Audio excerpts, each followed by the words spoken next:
Bobby Carrot isn't your typical puzzle game. It has character, charm, and an overall polish that can lull you into thinking you're playing on a console and not on a handheld device. It also has the distinction of being one of the most frustrating games I've ever played.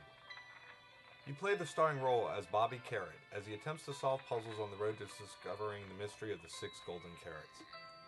To progress in the game, Bobby will need to collect all the carrots on each level in order to open the pathways to the next level. Graphically, the game is great. Vibrant, colorful characters, moving water, and great animations make Bobby Carrot feel like an interactive cartoon. Audio-wise, the game is well represented with nifty sound effects and theme music.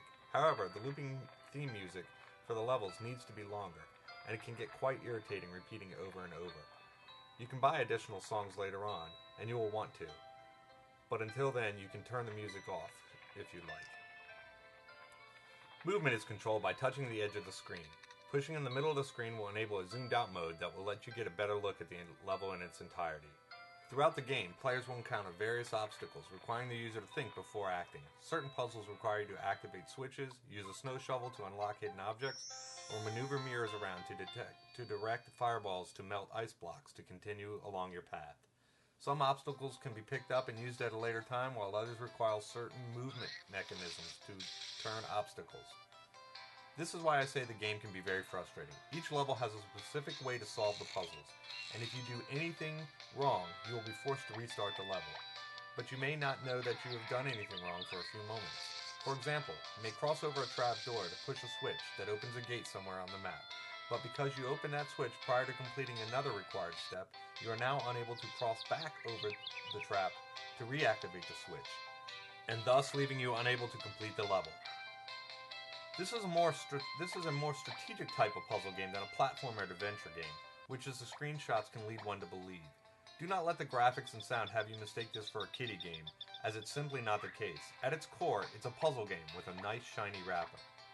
One saving grace is that the levels are not timed. Challenge stages are, however, but for the most part, you can take your time and move wisely without worrying about creatures attacking you or rushing against some artificial timer. There also is no penalty for dying. You simply restart the level over and over. No limited number of lives or game over screens to contend with, so feel free to experiment how to solve these levels.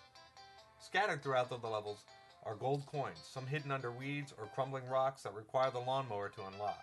These diversions do add some fun to the game, as riding the mower is quite fun and a nice break from the logic puzzles. There are a bunch of different types of obstacles in the game, from weeds to carousel stones, lily pads, water currents, whirlwinds, kites, fire-breathing dragons, magic mirrors, wooden planks, windmills, clouds, giant beams, switches, trapdoors, snow shovels, and more. This is by far the game's strongest point. The gameplay is very challenging but very fun as well, and once you complete a level, you feel like you earned it. For a more thorough review and a chance to win this app, head over to www.appversity.com.